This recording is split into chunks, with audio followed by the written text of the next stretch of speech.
रोज का वचन। रोज के वचन में आपका स्वागत है। दिन 19। उत्पत्ति अध्याय 38।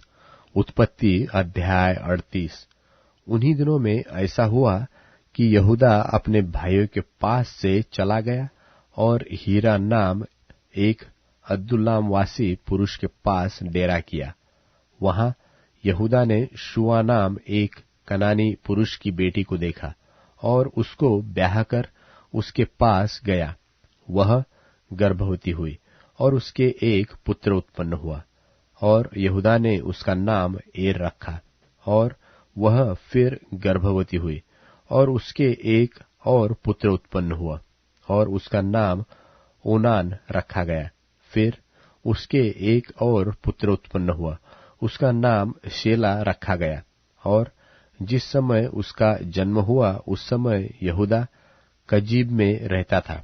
और यहूदा ने तामार नाम एक स्त्री से अपने जेठे पुत्र एर का विवाह कर दिया। परंतु यहूदा का वह जेठा पुत्र एर यहोवा के लेखे में दुष्ट था, इसलिए यहोवा ने उसको मार डाला। तब यहूदा ने ओनान से कहा, अपनी भौजाई के पास जा और उसके साथ देवर का धर्म पूरा करके अपने भाई के लिए संतान उत्पन्न कर। ओनान तो जानता था कि संतान तो मेरी न ठहरेगी। सो ऐसा हुआ कि जब वह अपनी भौजाई के पास गया तब उसने भूमि पर वीर्य गिराकर नाश किया, जिससे ऐसा न हो कि उसके भाई के नाम से वंश चले। यह काम जो उसने किया उससे यहोवा अप्रसन्न हुआ और उसने उसको भी मार डाला। तब यहूदा ने इस डर के मारे कि कहीं ऐसा न हो कि अपने भाइयों की नाई शेला भी मरे, अपनी बहू तामार से कहा, जब तक मेरा पुत्र शेला सियाना न हो तब तक अपने पिता के घर में विधवा ही बैठी रह। सो तामार अपने पिता के घर में जाकर रहने लगी। बहुत समय के बीतने पर यहूदा की पत्नी जो शुआ की बेटी थी सो मर गई। फिर यहूदा शोक के छूटकर अपने मित्र हीरा अदुल्लामवासी समेत अपनी भेड़ बकरियों का ऊन कतरने वालों के पास तिम्नाथ को गया। और तामार को यह समाचार मिला कि तेरा ससुर अपनी भेड़ बकरियों का ऊन कतरने के लिए तिम्नाथ को जा रहा है। तब उसने यह सोचकर कि शेला सियाना तो हो गया है, पर मैं उसकी स्त्री नहीं होने पाई, अपना विधवापन का पहरावा उतारा और घूंघट डालकर अपने को ढांप लिया और एनेम नगर के फाटक के पास जो तिम्नाथ के पास मार्ग में है जा बैठी। जब यहूदा ने उसको देखा उसने उसको वेश्या समझा, क्योंकि वह अपना मुंह ढांपे हुई थी। और वह मार्ग से उसकी ओर फिरा और उससे कहने लगा, मुझे अपने पास आने दे, क्योंकि उसे यह मालूम न था कि वह उसकी बहू है। और वह कहने लगी कि यदि मैं तुझे अपने पास आने दूं तो तू मुझे क्या देगा? उसने कहा, मैं अपनी बकरियों में से बकरी का एक बच्चा तेरे पास भेज दूंगा। तब उसने कहा, भला उसके भेजने तक क्या तू हमारे पास कुछ रेहन रख जाएगा? उसने पूछा, मैं तेरे पास क्या रेहन रख जाऊं? उसने कहा, अपनी मुहर और बाजूबंद और अपने हाथ की छड़ी। तब उसने उसको वे वस्तुएं दे दी और उसके पास गया और वह उससे गर्भवती हुई। तब वह उठकर चली गई और अपना घूंघट उतार के अपना विधवापन का पहरावा फिर पहन लिया। तब यहूदा ने बकरी का एक बच्चा अपने मित्र उस अदुल्लामवासी के हाथ भेज दिया कि वह रेहन रखी हुई वस्तुएं उस स्त्री के हाथ से छुड़ा ले आए, पर वह स्त्री उसको न मिली। तब उसने वहां के लोगों से पूछा कि वह देवदासी जो एनम के मार्ग में एक और बैठी थी कहाँ है? उन्होंने कहा, यहाँ तो कोई देवदासी न थी। सो उसने यहूदा के पास लौट के कहा, मुझे वह नहीं मिली। और उस स्थान के लोगों ने कहा कि यहाँ तो कोई देवदासी न थी। तब यहूदा ने कहा, अच्छा, वह बंधक उसी के पास रहने दे, नहीं तो हम लोग तुच्छ गिने जाएंगे। देख, मैंने बकरी का यह बच्चा भेज दिया, पर वह तुझे नहीं मिली।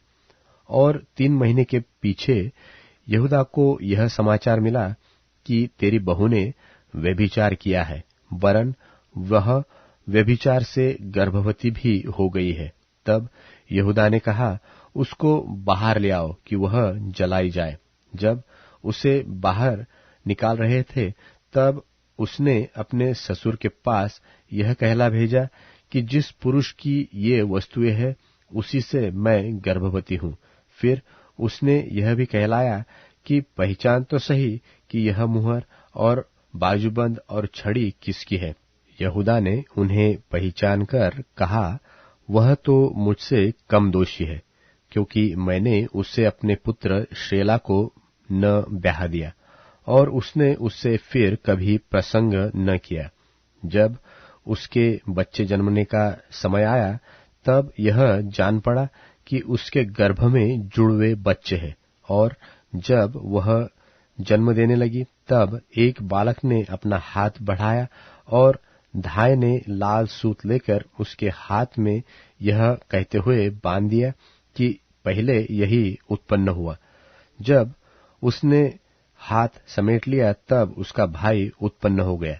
तब उस धाय ने कहा, तू क्यों बरब्बस निकल आया है? इसलिए उसका नाम पेरेस रखा गया। पीछे उसका भाई, जिसके हाथ में लाल सूत बंधा हुआ था, उत्पन्न हुआ। उसका नाम जेरह रखा गया।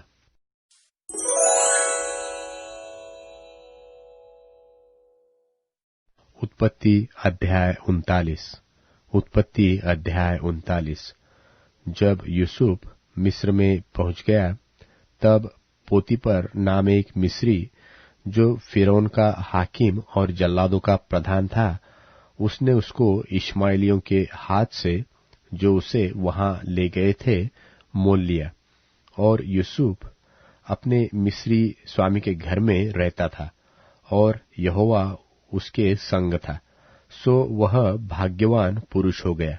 और यूसुफ के स्वामी ने देखा कि यहोवा उसके संग रहता है, और जो काम वह करता है उसको यहोवा उसके हाथ से सुफल कर देता है। तब उसकी अनुग्रह की दृष्टि उस पर हुई, और वह उसकी सेवा टहल करने के लिए नियुक्त किया गया। फिर उसने उसको अपने घर का अधिकारी बना के अपना सब कुछ उसके हाथ में सौंप दिया। और जब से उसने उसको अपने घर का और अपनी सारी संपत्ति का अधिकारी बनाया, तब से यहोवा यूसुफ के कारण उस मिस्री के घर पर आशीष देने लगा। और क्या घर में, क्या मैदान में, उसका जो कुछ था, सब पर यहोवा की आशीष होने लगी। सो उसने अपना सब कुछ यूसुफ के हाथ में यहाँ तक छोड़ दिया कि अपने खाने की रोटी को छोड़ वह अपनी संपत्ति का हाल कुछ न जानता था। और यूसुफ सुंदर और रूपवान था। इन बातों के पश्चात ऐसा हुआ कि उसके स्वामी की पत्नी ने यूसुफ की ओर आंख लगाई और कहा, मेरे साथ सो। पर उसने अस्वीकार करते हुए अपने स्वामी की पत्नी से कहा, सुन, जो कुछ इस घर में है मेरे हाथ में है, और मेरा स्वामी कुछ नहीं जानता, और उसने अपना सब कुछ मेरे हाथ में सौंप दिया है। इस घर में मुझसे बड़ा कोई नहीं, और उसने तुझे छोड़, जो तू उसकी पत्नी है, मुझसे कुछ नहीं रख छोड़ा। सो भला मैं ऐसी बड़ी दुष्टता करके परमेश्वर का अपराधी क्यों कर बनूं? और ऐसा हुआ कि वह प्रतिदिन यूसुफ से बातें करती रही, पर उसने उसकी न मानी कि उसके पास लेटे व उसके संग रहे। एक दिन क्या हुआ कि यूसुफ अपना कामकाज करने के लिए घर में गया, और घर के सेवकों में से कोई भी घर के अंदर न था। तब उस स्त्री ने उसका वस्त्र पकड़कर कहा, मेरे साथ सो। पर वह अपना वस्त्र उसके हाथ में छोड़कर भागा और बाहर निकल गया। यह देखकर कि वह अपना वस्त्र मेरे हाथ में छोड़कर भाग गया, उस स्त्री ने अपने घर के सेवकों को बुलाकर कहा, देखो, वह एक इब्री मनुष्य को हमारा तिरस्कार करने के लिए हमारे पास ले आया है। वह तो मेरे साथ सोने के मतलब से मेरे पास अंदर आया था, और मैं ऊंचे स्वर से चिल्ला उठी, और मेरी बड़ी चिल्लाहट सुनकर वह अपना वस्त्र मेरे पास छोड़कर भागा और बाहर निकल गया, और वह उसका वस्त्र उसके स्वामी के घर आने तक अपने पास रखे रही। तब उसने उससे इस प्रकार की बातें कही कि वह इब्री दास जिसको तू हमारे पास ले आया है, सो मुझसे हंसी करने के लिए मेरे पास आया था। और जब मैंने ऊंचे स्वर से चिल्ला कर कहा, तब वह अपना वस्त्र मेरे पास छोड़कर बाहर भाग गया। अपनी पत्नी की ये बातें सुनकर कि तेरे दास ने मुझसे ऐसा ऐसा काम किया, यूसुफ के स्वामी का कोप भड़का, और यूसुफ के स्वामी ने उसको पकड़कर बंदी गृह में, जहां राजा के कैदी बंद थे, डलवा दिया। सो वह उस बंदी गृह में रहने लगा। पर यहोवा यूसुफ के संग संग रहा और उस पर करुणा की, और बंदीगृह के दरोगा के अनुग्रह की दृष्टि उस पर हुई। सो बंदीगृह के दरोगा ने उन सब बंधुओं को जो कारागार में थे यूसुफ के हाथ में सौंप दिया, और जो जो काम वे वहां करते थे वही उसी की आज्ञा से होता था। बंदीगृह के दरोगा के वश में जो कुछ था, क्योंकि उसमें से उसको कोई भी वस्तु देखनी न पड़ती थी, इसलिए कि यहोवा यूसुफ के साथ था, और जो कुछ वह करता था यहोवा उसको उसमें सफलता देता था।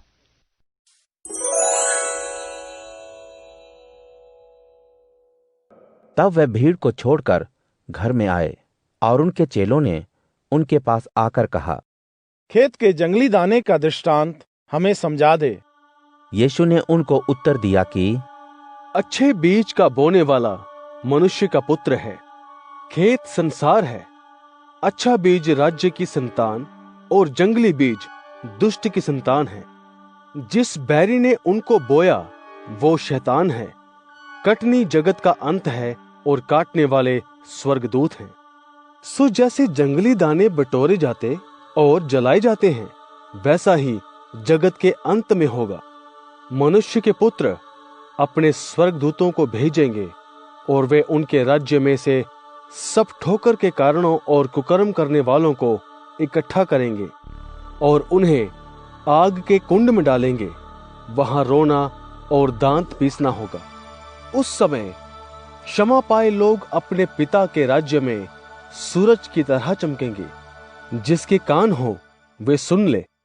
स्वर्ग का राज्य खेत में छिपे हुए धन के समान है, जिसे किसी मनुष्य ने पाकर छिपा दिया, और मारे अनंत के जाकर और सब कुछ बेचकर उस खेत को मोल लिया। फिर स्वर्ग का राज्य एक व्यापारी के समान है, जो अच्छे मोतियों की खोज में था। जब उसे एक कीमती मोती मिला, तो उसने जाकर अपना सब कुछ बेच डाला और उसे मोल ले लिया। फिर स्वर्ग का राज्य उस बड़े जाल के समान है, जो समुद्र में डाला गया और हर प्रकार की मछलियों को समेट लाया। और जब भर गया तो उसको किनारे पर खींच लाए और बैठकर अच्छी अच्छी को बर्तनों में इकट्ठा किया और निकम्मी निकम्मी फेंक दी। जगत के अंत में ऐसा ही होगा। स्वर्गदूत आकर दुष्टों को धर्मियों से अलग करेंगे और उन्हें आग के कुंड में डालेंगे। वहां रोना और दांत पीसना होगा। क्या तुमने ये सब बातें समझी? उन्होंने उनसे कहा, हाँ। यीशु ने उनसे कहा, इसलिए हर एक व्यक्ति जो स्वर्ग के राज्य का सदस्य बना है, उस गृहस्थ के समान है, जो अपने भंडार से नई और पुरानी वस्तुएं निकालता है। जब यीशु ये दृष्टांत कह चुके तो वहां से चले गए और अपने देश में आकर उनकी सभा में उन्हें ऐसा उपदेश देने लगे कि लोग चकित होकर कहने लगे कि इनको यह ज्ञान और सामर्थ्य के काम कहाँ से मिले। क्या यह बड़ेई का बेटा नहीं? और क्या इसकी माता का नाम मरियम और इसके भाइयों के नाम याकूब और यूसुफ और शिमोन और यहूदा नहीं? और क्या इसकी सब बहनें हमारे बीच में नहीं रहती? फिर इसको ये सब कहाँ से मिला? सो उन्होंने उसके कारण ठोकर खाई। पर यीशु ने उनसे कहा, भविष्यद्वक्ता अपने देश और अपने घर को छोड़ और कहीं निरादर नहीं पाता। और यीशु ने वहां उनके अविश्वास के कारण बहुत अद्भुत काम नहीं किए।